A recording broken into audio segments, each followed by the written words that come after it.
The eastern Nangarhar province is now responsible for 80% of the country's poppy cultivation, for 64% of Western Europe's heroin, and laboratories have now been transferred from Pakistan to a frontier strip inside Afghanistan, producing hundreds of kilos of heroin a day.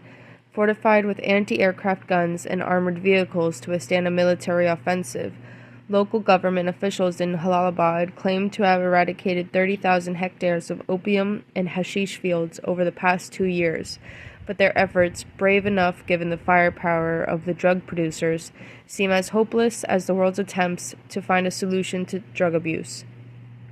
In Engineer Mahmood's office, the problem is simple enough. A map on the wall depicts Nangarhar with a rash of red pimples along its eastern edge, a pox of opium fields and laboratories that are targets for Mahmood's armed commandos. We have been eradicating hashish fields using our weapons to force the farmers to plow up the land, he proclaims. We are taking our own bulldozers to plow up some of the poppy fields. We take our guns and rockets with us, and the farmers can do nothing to stop our work. Now, our Shura Council has called the ulema to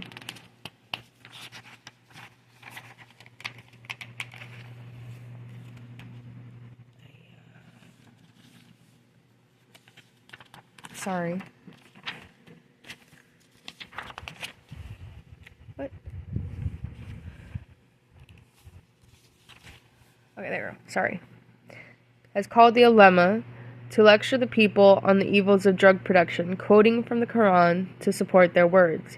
And for the first time, we have been able to destroy hashish fields without using force. Mahmood and his 10-strong staff have been heartened by the United Nations support for his project. On the open market in Jalalabad, the farmers were receiving a mere $140 for 7 kilos of hashish, just over $250 for 7 kilos of opium, around the same price they would have received for grain. So the UN provided wheat seeds for those farmers who transferred from drug production on the grounds that they would make the same profit in the Jalalabad markets. Only a few months earlier, and here's the strange geography that touched bin Laden's contacts, Engineer Mahmood visited Washington. The U.S. Drug Prevention Authorities took me to their new headquarters. You would not believe how big it is, he said. It is half the size of Jalalabad city, and when I went inside, it is very luxurious and has many, many computers. They have all this money there, but none for us who are trying to stop the drug production. Engineer Mahmood's senior staff received just under $50 a month, and his senior assistant, Shamsul Haq, claimed that the drugs unit had to buy 4,000 kilos of maize seed to distribute to farmers the previous month. But the Western NGOs in Jalalabad had little time for all this. Haji Kadir, the governor of Jalalabad, went to the UN drugs people in Islamabad, one of them said, and told him, "Look, I have destroyed 20,000 hectares of opium fields. Now you must help me because the people are waiting for your help." But it was more complicated than this. Farmers who had never grown poppies began to plant them so they could get free maize seed in return for destroying the fields they had just planted. Other aid workers suspected that the farmers were rotating their crops between wheat and drugs each season, the opium sold in return for increased payments, and for weapons that were recently transported in boxes through the Pakistan railway station of Landi Kotal on the Peshawar steam train to the Afghan border.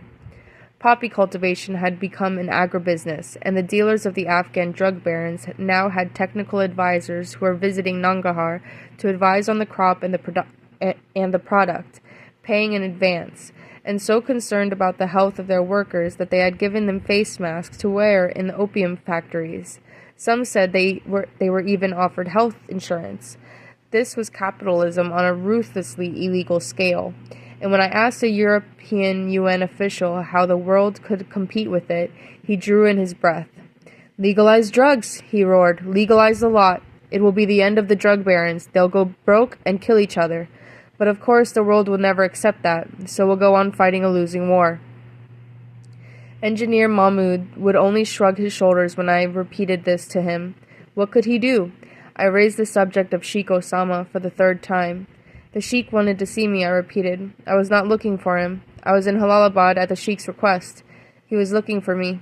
So why do you ask me to look for him?" Engineer Mahmoud asked with devastating logic. This was not a problem of language because Mahmoud spoke excellent English. It was a cocktail of comprehension mixed with several bottles of suspicion. Someone I did not want to mention, the man in London, had told me to contact Mahmoud, I said. Perhaps he could tell the sheikh that I was at the Spinghar Hotel. Mahmoud looked at me pityingly. What can I do? He asked. I sent a message through the Swedish UN soldier. He was the UN's sole radio operator as well as one of its only 2 soldiers in Afghanistan. And he connected me to the only person in the world I really trusted. There had been no contact, I said. Please call bin Laden's man in London. Next day a radio transmission message arrived, relaying the man's advice. Tell Robert to make clear he is not there because of his own wish. He is only replying to the wish of our friend. He should make it clear to the engineer that he is only accepting an invitation. The engineer can confirm this with our friend. Make it very clear he was invited and did not go on his own. This is the fastest thing. Otherwise, he has to wait. Back I went to Engineer Mahmoud. He was in good form. In fact, he thought it immensely funny, outrageously humorous, that I was waiting for the sheikh. It was fantastic, laughable, bizarre. Many cups of tea were served, and each time a visitor arrived, a drugs control worker, an official of the local governor, a mendicant with a son in prison on drug offenses, he would be regaled with the story of the bare-headed Englishman who thought he had been invited to Jalalabad and was now waiting at the Spinghar Hotel. I returned to the Spinghar in the heat of midday and sat by the lawn in front of the building. I had hidden in the same hotel 16 years earlier, after Leonid Brezhnev had sent the Soviet army into Afghanistan, when I had smuggled myself down to Jalalabad and watched the Russian armored columns grinding past the front gates. Their helicopters had thundered over the building, heavy with rockets, and the windows had rattled as they fired their missiles into the Tora Bora mountain range to the north. Now the butterflies played around the batteries of pink roses, and the gardeners put down their forks and hoses and unspread their prayer rugs on the grass. It looked a bit like paradise. I drank tea on the lawn and watched the sun moving. Rapidly, the movement clear to the naked eye, past the fronds of the palm trees above me. It was the 5th of July, one of the hottest days of the year. I went to my room and slept. Clack, clack, clack. It was as if someone was attacking my head with an ice pick. Clack, clack, clack, clack, clack.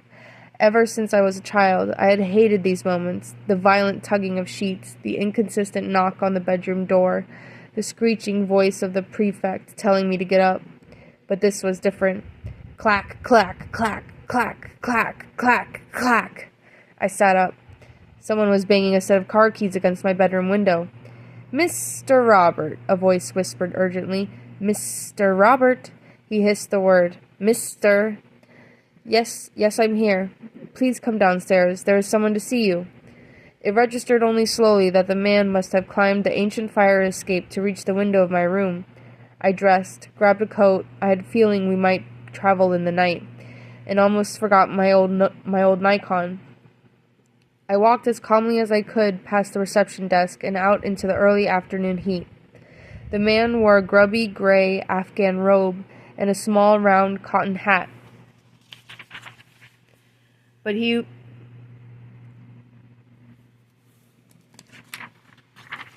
he was an Arab, and he greeted me formally, holding my right hand in both of his. He smiled. He said his name was Mohammed.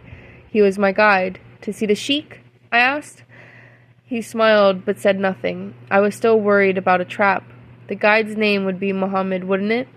He would suggest an evening walk. I could hear the later eyewitness evidence. Yes, sir, we saw the English journalist. We saw him meet someone outside the hotel. There was no struggle. He left freely of his own accord. He walked out of the hotel gates. I did, too, and followed Mohammed all the way through the dust of Jalalabad's main street until we arrived next to a group of gunmen in a pickup truck in the ruins of an old Soviet army base, a place of broken armored vehicles with a rusting red star on a shattered gateway. There were 3 men in Afghan hats in the back of the pickup. One held a Kalashnikov. Another clutched a grenade launcher, along with 6 rockets tied together with Scotch tape. The third nursed a machine gun on his lap, complete with a tripod and a belt of ammunition. "Mr. Robert, these are our guards," the driver said quickly, as if it was the most normal thing in the world to set off across the wilds of Afghanistan's Nangarhar province under a white-hot afternoon sun with 3 bearded guerrillas. A 2-way radio hissed and crackled on the shoulder of the driver's companion as another truckload of Afghan gunmen drove up behind us. We were about to set off when Mohammed climbed back down from the pickup along with the driver, walked to a shaded patch of grass, and began to pray.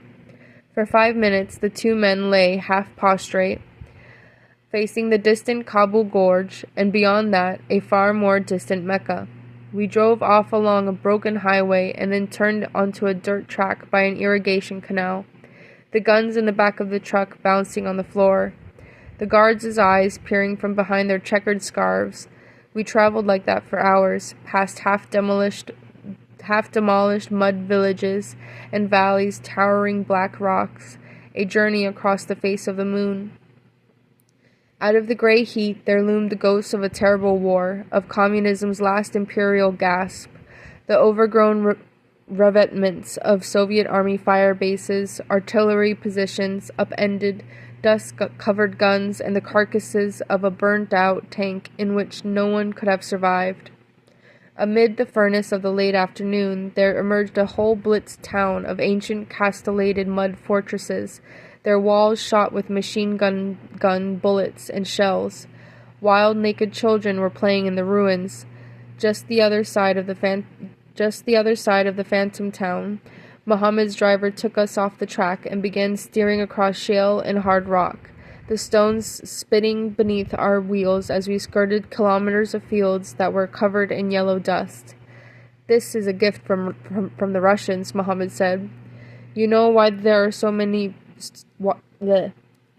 there are no people working this ground? Because the Russians sowed it with thousands of mines, and so we passed through the dead land. Once, as the white sun was sliding into the mountains, we stopped for the gunmen on the back to pull watermelons from a field. They scampered back to the trucks and cut them up, the juice dripping through their fingers. By dusk, we had reached a series of cramped earthen villages, old men burning charcoal fires by the track, the shadow of women cowled in the Afghan burqa standing in the alleyways. There were more guerrillas, all bearded, grinning at Mohammed and the driver.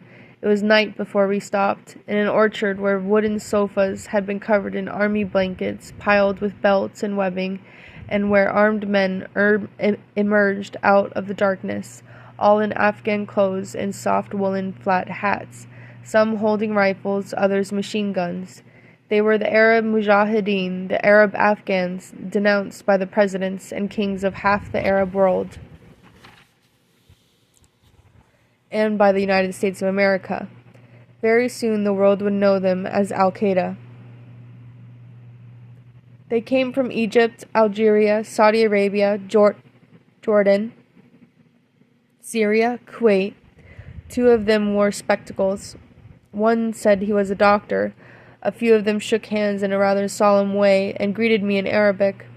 I knew that these men would give their lives for bin Laden, that they thought themselves spiritually pure in a corrupt world, that they were inspired and influenced by dreams which they persuaded themselves came from heaven. Mohammed beckoned me to follow him, and we skirted a small river and jumped across the stream until, in the insect-filled darkness ahead, we could see a sputtering paraffin lamp. Beside it sat a tall, bearded man in Saudi robes. Osama bin Laden stood up, his 2 teenage sons, Omar and Saad, beside him. "Welcome to Afghanistan," he said. He was now 40, but looking much older than at our last meeting in the Sudanese desert late in 1993. Walking towards me, he towered over his companions, tall, slim, with new wrinkles around those narrow eyes, leaner, his beard longer but slightly flecked with gray. He had a black waistcoat over his white robe and a red checkered kufiya on his head, and he seemed tired. When he asked after my health, I told him I had come a long way for this meeting. "So have I," he muttered. There was also an isolation about him, a detachment I had not noticed before, as if he had been inspecting his anger, examining the nature of his resentment. When he smiled, his gaze would move towards his 16-year-old son, Omar, round eyes with dark brows and his own kufiya, and then into the hot darkness where his armed men were patrolling the fields. Others were gathering to listen to our conversation. We sat down on a straw mat, and a glass of tea was placed beside me. Just 10 days ago, a truck bomb had torn down part of the U.S. Air Force housing complex at Al-Kabar in Dhahran, and we were speaking in the shadow of the deaths of 19 American soldiers killed there. U.S. Secretary of State Warner Christopher had visited the ruins and predictably promised that America would not be swayed by violence, that the perpetrators would be hunted down. King Fahd of Saudi Arabia, who had since lapsed into a state of dementia, had foreseen the possibility of violence when American military forces arrived to defend his kingdom in 1990. It was for this very reason that he had, on the 6th of August that year, extracted a promise from then-President George Bush that all U.S. troops would leave his country when the Iraqi threat ended. But the Americans had stayed, claiming that the continued existence of Saddam's regime, which Bush had chosen not to destroy, still constituted a danger to the Gulf. Osama bin Laden knew what he wanted to say. Not long ago, I gave advice to the Americans to withdraw their troops from Saudi Arabia. Now let us give some advice to the government of Britain and France to take their troops out, because what happened in Riyadh and Al-Kabar showed that the people who did this have a deep understanding in choosing their targets. They hit their main enemy, which is the Americans. They killed no secondary enemies, nor their brothers in the army, or the police in Saudi Arabia. I give this advice to the government of Britain. The Americans must leave Saudi Arabia, must leave the Gulf. The evils of the Middle East arose from America's attempt to take over the region and from its support for Israel. Saudi Arabia had been turned into an American colony. Bin Laden was speaking slowly and with precision, an Egyptian taking notes in a large exercise book by the lamplight like a Middle Ages scribe. This doesn't mean declaring war against the West and Western people, but against the American regime, which is against every American. I interrupted Bin Laden. Unlike Arab regimes, I said, the people of the United States elected their government. They would say that their government represents them. He disregarded my comment. I hope he did. For in the years to come, his war would embrace the deaths of thousands of American civilians. The explosion in Al-Kabar did not come as a direct reaction to the American occupation, he said, but as a result of American behavior against Muslims, its support of Jews in Palestine, and of the massacres of Muslims in Palestine and Lebanon, of Sabra and Shatila and Qana, and of the Sharm el-Sheikh conference. Bin Laden had thought this through. The massacre of up to 1,700 Palestinian refugees by Israel's Lebanese Phalangist militia allies in 1982, and the slaughter by Israeli artillerymen of 106 Lebanese civilians in a UN camp at Qana less than 3 months before his meetings with bin Laden were proof to millions of Westerners, let alone Arabs, of Israeli brutality. President Clinton's anti-terrorism conference at the Egyptian coastal town of Sharm el-Sheikh was regarded by Arabs as a humiliation. Clinton had condemned the terrorism of Hamas and the Lebanese Hezbollah, but not the violence of Israel. So the bombers had struck in Al-Kabar for the Palestinians of Sabra and Shatila, for Qana, for Clinton's hypocrisy. This was bin Laden's message. Not only were the Americans to be driven from the Gulf, there were historic wrongs to be avenged. His advice to the Americans was a fearful threat that would be fulfilled in the years to come. But what bin Laden really wanted to talk about was Saudi Arabia. Since our last meeting in Sudan, he said, the situation in the kingdom had grown worse.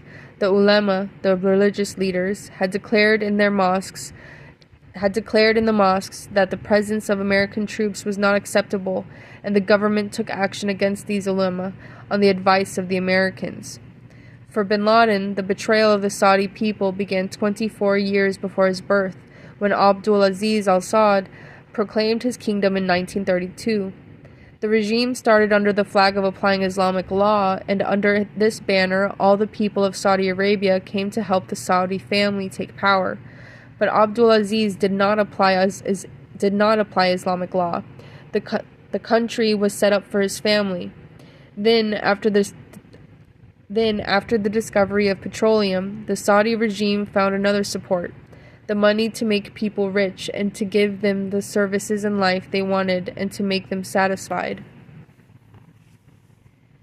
Bin Laden was picking away at his teeth with that familiar twig of mishwak wood. But history, or his version of it, was the basis of almost all his remarks. The Saudi royal family had promised Sharia laws, while at the same time allowing the United States to westernize Saudi Arabia and drain the economy. He blamed the Saudi regime for spending $25 billion in support of Saddam Hussein in the Iran-Iraq war, and further $60 billion in support of the Western armies in the 1991 war against Iraq. Buying military equipment which is not needed or useful for the country, buying aircraft by credit, while at the same time creating unemployment, high taxes, and a bankrupt economy. But for bin Laden, the pivotal date was 1990, the year Saddam Hussein invaded Kuwait. When the American troops entered Saudi Arabia, the land of the two holy places, there was a strong protest from the ulema and from students of Sharia law all over the country against the interference of American troops. This big mistake by the Saudi regime of inviting the American troops revealed their deception. They were given their support to nations which were fighting against Muslims. They helped the Yemeni communists against the southern Yemeni Muslims and are helping Arafat's regime fight Hamas. After it insulted and jailed the ulema 18 months ago, the Saudi regime lost its legitimacy. The night wind moved through the darkened trees, ruffling the robes of the Arab fighters around us.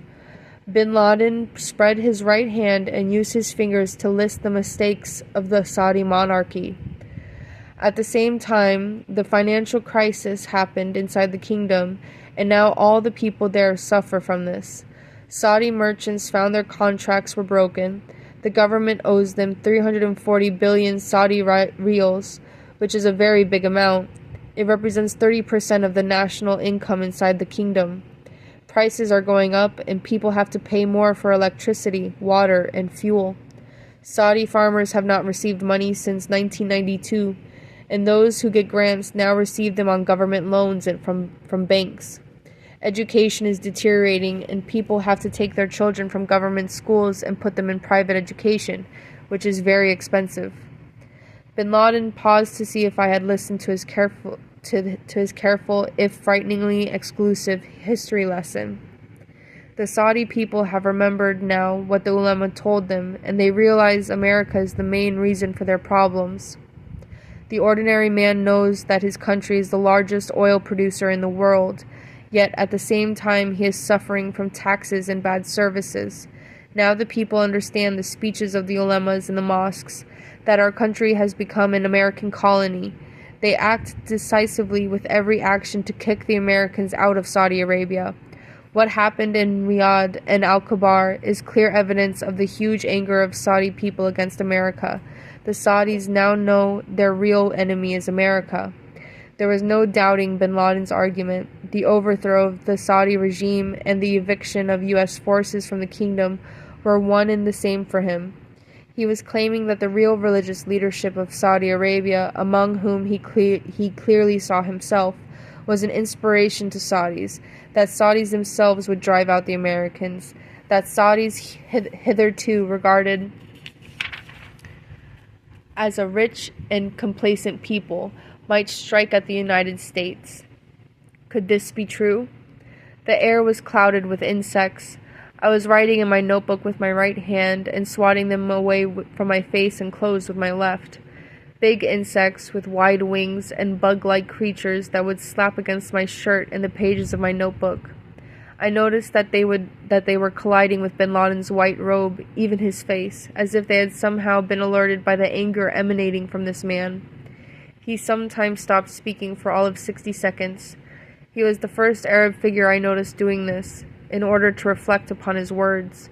Most Arabs, faced with a reporter's question, would say the first thing that came into their heads for fear that they would appear ignorant if they did not.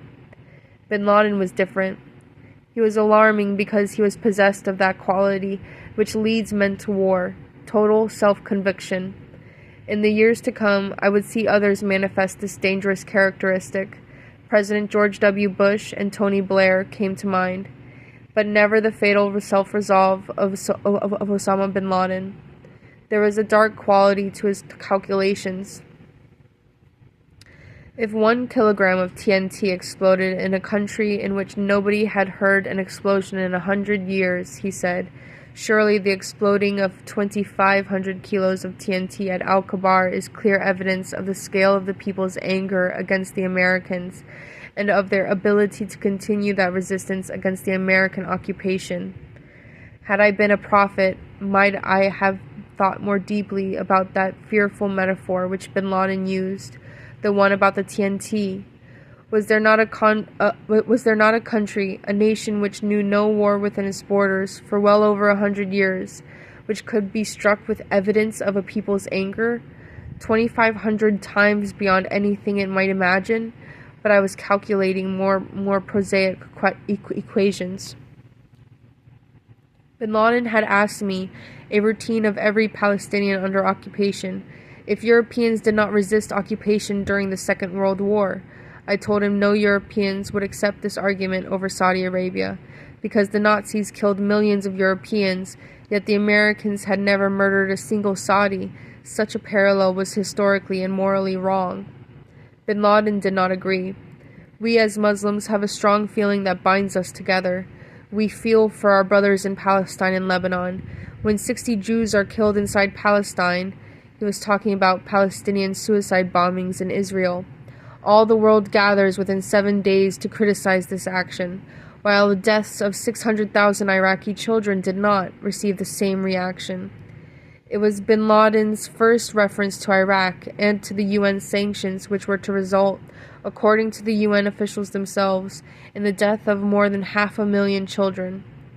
Killing those Iraqi children is a crusade against Islam, bin Laden said. We as Muslims did not like the Iraqi regime, but we think that the Iraqi people and their children are our brothers, and we care about their future. It was the first time I heard him use the word crusade. But it was neither the first nor the last time that bin Laden would distance himself from Saddam Hussein's dictatorship.